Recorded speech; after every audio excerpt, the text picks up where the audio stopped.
Dengan demikian semua orang akan tahu bahwa kamu adalah murid-muridku, yaitu jika kamu saling mengasihi. Bapak, Ibu, Saudara, dan Saudariku terkasih, entah disadari atau tidak, kita sebagai manusia punya kemampuan untuk dapat mengasosiasikan sesuatu hal dengan sesuatu hal yang lain, atau suatu hal dengan seorang yang lain, atau komunitas atau kelompok orang yang lain.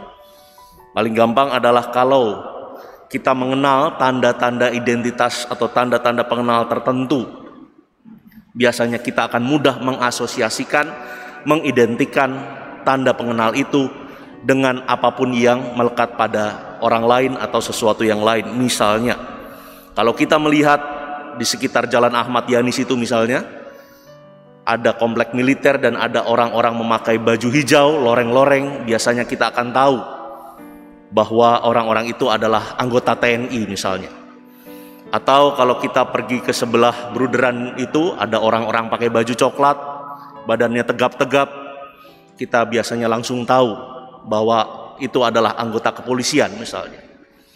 Atau kalau kita pergi ke suatu tempat, rumah sakit misalnya, ada orang memakai jas putih dengan stetoskop misalnya, kita juga akan langsung dapat mengasosiasikan, oh bahwa orang itu adalah tenaga kesehatan minimal atau dokter. Atau tentu saja dalam gereja ini misalnya, kalau ada orang sedang berbicara pakai jubah putih, yang lain mendengarkan, oh itu romonya, itu pemimpin ibadatnya.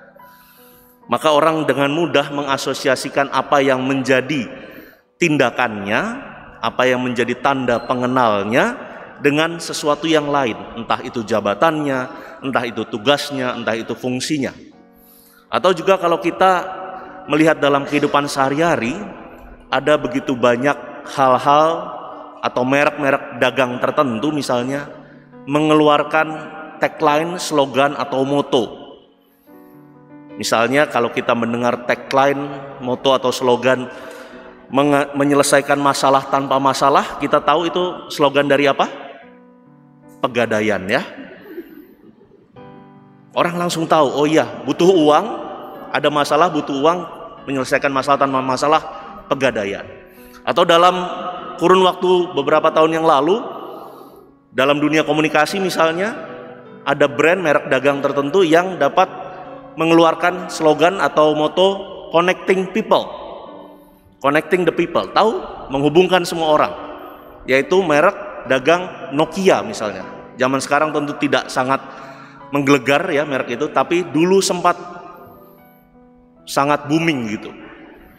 Atau juga dalam kehidupan kita sehari-hari ada merek dagang yang juga sering muncul, yaitu Gojek. Ada yang tahu misalnya? Merek dagangnya itu menarik, an object for every need, ojek untuk setiap kebutuhan, karena memang semuanya ada di situ. Mau butuh berkendara di situ, mau butuh berbelanja ada di situ. Artinya memang apa yang mau ditampilkan oleh merek-merek dagang tertentu itu lewat slogan, moto, tagline dan lain sebagainya mau mendandaskan bahwa produk mereka, kehadiran mereka seakan-akan menjadi solusi bagi apapun yang mereka jual, mereka tawarkan, entah jasa, entah kehadiran mereka, entah produk mereka. Seakan-akan produk mereka lah yang dapat menjadi jalan keluar bagi kebutuhan kita, kebutuhan manusia. Kebutuhan berkomunikasi ya tadi misalnya Nokia, kebutuhan berkendara ada Gojek misalnya. Maka apa yang menjadi pengantar saya pada homili hari ini menjadi relevan juga ketika kita tadi mendengarkan bacaan Injil, bahwa Tuhan Yesus menghendaki para murid yang akan ditinggalkannya itu dapat menjadi tanda, dapat menjadi pengenal bahwa dalam diri merekalah ada satu tanda yang sangat khas, yaitu tanda untuk saling mengasihi, tanda untuk saling mencintai. Dan tetapi tanda khas itu tentu saja bukan hanya sekadar slogan, tentu saja bukan hanya sekadar moto, tentu saja bukan hanya sekadar baju atau aksesoris, tanda pengenal begitu saja yang sifatnya luaran, tetapi tanda khas itu adalah apa yang menjadi cara mereka berpikir, cara mereka bertutur, cara mereka berlaku atau bersikap dengan orang lain. Sehingga orang langsung tahu bahwa orang-orang yang dapat saling mengasihi satu sama lain adalah murid-muridnya Kristus, murid-muridnya Tuhan Yesus, yang disebut dengan saling mengasihi. Maka kasih atau lengkapnya cinta kasih itu adalah tanda yang khas bagi orang-orang yang mengimani Kristus. Tetapi saudara dan saudariku yang terkasih, cinta kasih itu kalau mau tahu, sekolah atau belajarnya itu tidak pernah ada di belakang meja, tidak pernah ada di belakang sekolah formal. Lama belajarnya pun seumur hidup, dinilainya pun nanti sama Tuhan kalau ketemu itu juga. Ya, ukurannya apa? Ukuran cinta kasih tidak pakai ukuran, tetapi ujiannya setiap waktu. Maka dari itu, kalau kasih itu mau menjadi suatu tanda pengenal, ciri khas, trademark begitu ya, hidup keimanan kita, hidup kita sebagai orang Katolik, maka itu semua harus diwujudkan sekonkret-konkretnya dalam kehidupan kita sehari-hari, mulai dari yang paling nyata, yang paling mungkin dapat kita lakukan. Paling gampang adalah Bapak Ibu Saudara dan Saudariku terkasih, tadi waktu masuk gereja misalnya, apakah ada yang menyapa Anda dengan penuh ketulusan begitu misalnya? Apakah ada yang saling menyapa kanan dan kirinya, entah kenal atau tidak kenal, sebagai bentuk sapaan, sebagai bentuk undangan bahwa mari kita saling beribadah satu sama lain misalnya? Atau juga misalnya pada waktu duduk tadi, apakah ada yang misalnya menawarkan puji syukur di kanan kirinya? Kalau tidak ada misalnya, bentuk-bentuk sapaan sederhana seperti itu bisa jadi itu adalah tanda cinta kasih yang paling nyata, yang paling dapat kita tawarkan kepada siapapun dalam ruangan ini saja misalnya. Atau juga kalau misalnya ketika pulang gereja nanti misalnya, apakah kalau ada yang harus menunggu sebentar atau harus menunda sebentar, entah di depannya harus mengurus sesuatu di parkiran misalnya, apakah tetap masih mau sabar menunggu atau serobot kanan serobot kiri, keluar makian anggota kebun binatang misalnya? Jangan-jangan itu masih ada dalam kebiasaan-kebiasaan kita.